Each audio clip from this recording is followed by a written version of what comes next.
الله ربي واحد وأنا بذلك الحمد لله والصلاة والسلام على رسول الله وعلى آله وأصحابه أجمعين.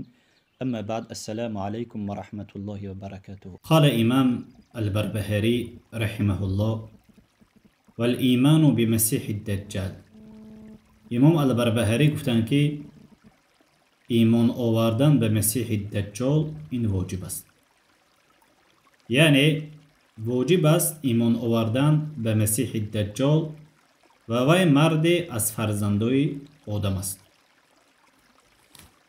و مسیح دجال می براید در آخر زمان، چخیلی که پیامبر صلی الله علیه و سلم گفتند که در حدیث: الا ان المسیح الدجال اعور العین اليمنى كأن عینه عنبة طافیة وسمي المسيح لأن عینه ممسوحة.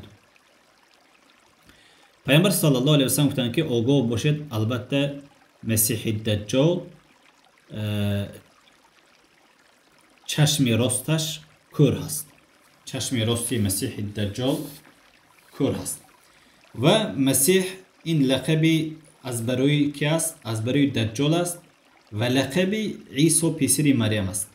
لیکن عیسی مسیح الهدى، یعنی مسیحی هدایت است و دجال باشد مسیحی گمراهی است. و مسیحی هدایت میکشد مسیحی گمراهی را در آخر زمان. یعنی عیسی علیه السلام وقتی که فرود می آید از آسمان، یعنی مسیح دجال را میکشد. خیلی که در حدیث آمده است که در بین انهمین، در پیشانی انهمین مسیح دجال، یعنی کافر نوشته است. میخواند انهمین چیز را خوانده میتواند هر یک مؤمن و مسلمان.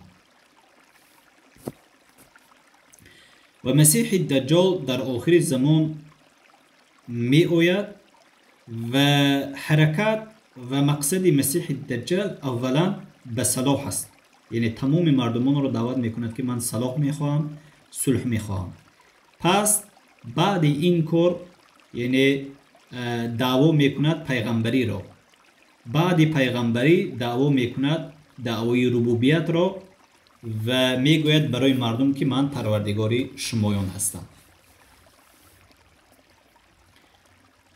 چخیلی که در حدیث صحیح المسلم آمده است، صحابگان پرسیدند از پیامبر صلی الله علیه و سلم که چی قدر، چند مدت یعنی مسیح دجال زندگی میکند.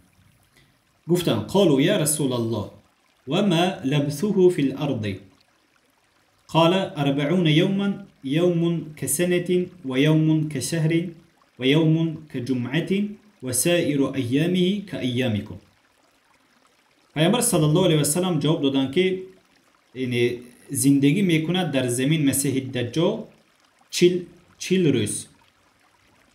یک روز مانند یک سال است و یک روز دیگر مانند دوم روز دیگر مانند ماه است و سوم روز دیگر مانند هفته است و دیگر روزها مانند روزهای شمایان بودند.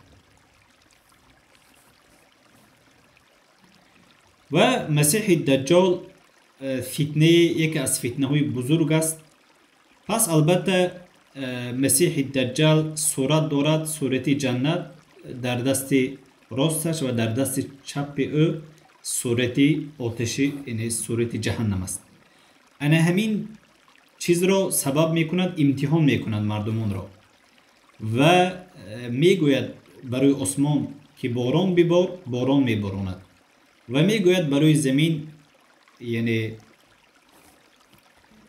پس برای زمین میگوید که حاصل برار، پس حاصل میبرارد و مردی را به سیف، به شمشیر از میان او دو تا میکند و میمیراند و گشته زنده میکند. البته برآمدن مسیح دجال و علامت دومی از علامت‌های قیامت است. و پیامبر صلی الله علیه و سلم در حدیث گفتند که از 4 چیز بعد تشهد از 4 چیز پناه ببرین. اذا تشهد احدكم فليستعذ بالله من 4 يقول اللهم اني اعوذ بك من عذاب جهنم ومن عذاب القبر ومن فتنة المحيا والممات ومن شر فتنة المسيح الدجال. یعنی بگوین که الله البته من پناه میبرم به سوی تو از عذاب جهنم و از عذاب قبر و از فتنه زنده شدن و مردن و از بدی فتنه مسیح الدجال. و آخر دعوانا ان الحمد لله رب العالمين.